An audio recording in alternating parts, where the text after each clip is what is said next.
بچہ بڑا ہی خوبصورت اور گورا چٹا تھا، ہر ایک کی نظر کا مرکز تھا، والدین کی طرح خوبصورت تھا، لیکن کمل اس کی طرف سے خاصی پریشان تھی۔ وہ چند دنوں سے نوٹ کر رہی تھی کہ اس عمر کے بچے سوتے ہیں، بھوک لگتی ہے تو کھانا مانگتے ہیں یا نیپی گلی ہو تو روتے ہیں، مگر شاہان اگر جاگ رہا ہو تو صرف چھت کو گھورتا رہتا ہے۔ اس نے عمر کو بتایا۔ انہوں نے کہا، ارے تم بھی نہ بہت ہی محتاط اور وہمی ہو گئی ہو، اتنا سا بچہ ہے، دیکھتا ہے تو کیا مطلب؟ وہ مسکرائے۔ نہیں عمر، فکر تو اس بات کی ہے نا کہ وہ اس طرح سے کیا دیکھتا ہے، اسے کیا نظر آتا ہے؟ وہ بدستور پریشان تھی۔ ارے بابا ٹھیک ہے، کل معلوم ہو جائے گا، میں رحمان کو کال کرتا ہوں، اوکے؟ انہوں نے کمل کو خود سے قریب کیا۔ یار اس طرح ہر بات کی ٹینشن نہ لیا کرو، بس کلام ربی کا ورد کرتے ہوئے سدا باوضو رہو اور اللہ سب بہتر کر دے گا۔ چلو اب جلدی سے گرما گرم فرسٹ کلاس کی چائے تو پلا دو۔ کمل مسکراتی ہوئی کچن کی طرف چل دی۔ چند ہی لمحوں میں کمل کی آواز بڑی خوف زدہ سی سنائی دی، عمر جلدی آئیے، جلدی۔ عمر تیزی سے کچن کی طرف لپکی۔ کمل بری طرح کانپ رہی تھی اور ایک بہت ہی موٹا اور بڑا سیاہ چوہا بیٹھا تھا، ان لوگوں کو گھور رہا تھا۔ لمحہ بھر کے لیے عمر بھی خوف زدہ ہو گئے، پھر انہوں نے اپنا دل مضبوط کیا اور چوہے کو بھگانا چاہا۔ ان دونوں کے دیکھتے ہی دیکھتے وہ چوہا ایک ہی جس میں ایک ہی چھلانگ میں کچن سے باہر تھا۔ پھر ان کے بعد دونوں نے بڑی دیر تک کمروں میں، واش روم میں، اسٹور میں، سب جگہ ڈھونڈا مگر وہ کہیں نہ ملا۔ انہوں نے ڈک میں نہیں دیکھا، وہاں واشنگ مشین رکھی تھی، وہاں پر جانے سے خوف محسوس ہوتا تھا اور جسم میں جھرجھری سی آتی تھی۔ ان لوگوں کو اس جگہ کا خیال نہیں آیا، ویسے بھی وہاں بہت کم جانا ہوتا تھا۔ عمر آفس چلے گئے تھے، شاہان بھی سو رہا تھا۔ کمل نے گھر کی صفائی کی اور دوسرے کاموں کو سمیٹنا شروع کیا۔ پڑوسن بھی آ گئی۔ ادھر ادھر کی باتوں کے دوران پڑوسن نے کہا، آپ لوگوں کو یہاں خوف نہیں آتا؟ پڑوسن کے سوال پر کمل چونکی، وہ پریشان لگ رہی تھی۔ پڑوسن نے کہا، آپ سے پہلے 3-4 کرایہ دار یہاں آئے لیکن جلد ہی چلے گئے، پچھلے کرایہ داروں کا تو بہت ہی نقصان ہوا۔ وہ بیچاری نئی نویلی بڑی خوبصورت سی دلہن تھی، میاں رات کو آئے تو پچھلی طرف ڈک میں مردہ حالت میں ملی۔ اف اللہ، کیا کہہ رہی ہیں آپ؟ بی بی مجھے آپ بہت اچھی لگتی ہیں، آپ یہاں سے چلی جائیں۔ وہ اتنا کہہ کر چلی گئی، لیکن رات عمر کے آنے تک کمل بہت پریشان رہی۔ اس نے فون کر کے امی کو بلایا اور پھر جلد ہی اس گھر کو بھی چھوڑنا پڑا۔ اس گھر میں سکون ملا، مکان مالک بہت اچھے تھے، گراؤنڈ فلور پر مالک مکان تھے، فرسٹ فلور پر عمر تھے۔ چند ہی دنوں میں اللہ نے پھر ایک پھول سی بیٹی دی۔ اب کمل کی مصروفیت میں اضافہ ہو گیا تھا، لیکن دن کچھ پرسکون گزر رہے تھے۔ دعا ابھی چند ماہ کی تھی، کمل کی نند کے بیٹی کی شادی تھی۔ تینوں دیورانی جٹھانیوں میں سب سے خوبصورت کمل تھی، شادی کی تقریبات میں بہت پیاری لگ رہی تھی۔ ان کی جوڑی دیکھ کے ہر کوئی تعریف کر رہا تھا، عمر کے انتخاب کو داد دے رہا تھا، بچے بھی بہت پیارے لگ رہے تھے۔ لیکن یہاں پر کمل کے ساتھ ایک مسئلہ ہوا جس پر کمل بہت پریشان تھی۔ اس کے والدین کو بھی انوائٹ کیا تھا۔ اس شادی میں اس نے امی کو بتایا کہ وہ واش روم میں گئی تو ایک دم لائٹ آف ہو گئی تھی اور دروازہ سختی سے لاک ہو گیا تھا۔ بہت دیر بعد کھلا تھا دروازہ اور اسے واش روم میں بہت زیادہ خوف آیا تھا۔ اسے لگ رہا تھا جیسے اس کے ساتھ کوئی اور ہے، اسی نے لائٹ آف کی ہے اور دروازے کو مضبوطی سے جکڑ رکھا ہے۔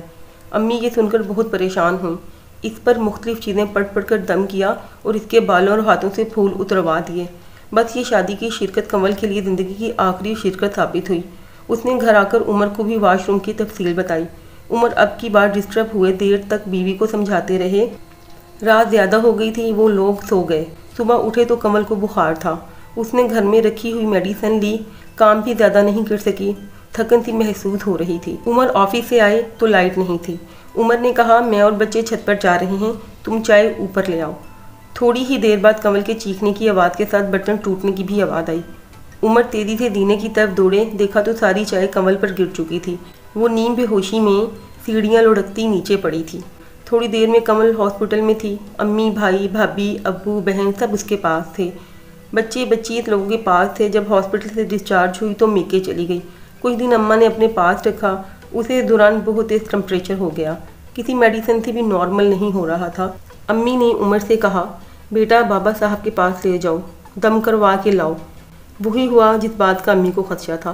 وہ کمل جو سیڑھیوں سے گری تھی، کسی نادیدہ طاقت نے اسے دھکا دیا۔ اس مکان کی چھت پر ایک کمرہ تھا جس میں آصف کا بسیرا تھا۔ گھر والوں نے یہ بات ان لوگوں سے چھپائی تھی۔ چلو جی، اب پھر اس مکان کو چھوڑنا تھا۔ کمل کی شادی کے بعد سے فہمیدہ نے جادو ٹونے کا آغاز کیا۔ پھر مختلف مکانوں میں مختلف ماحول ملا۔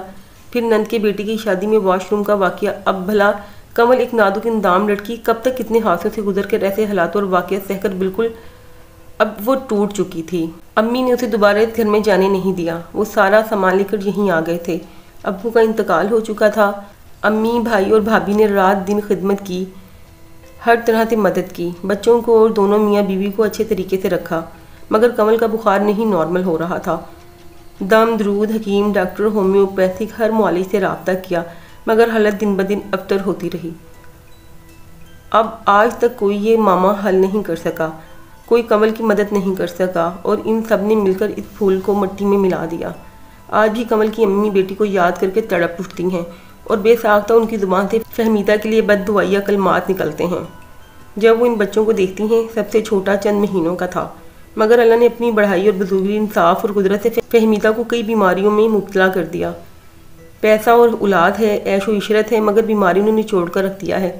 ڈاکٹر اس بیماری کی تشخیص کرنے سے قاصر ہے، وہ گھٹ گھٹ کر جی رہی ہے، نہ مرتی ہے نہ جیتی ہے، زندہ لیکن زندگی سے بدتر ہوتی جا رہی ہے۔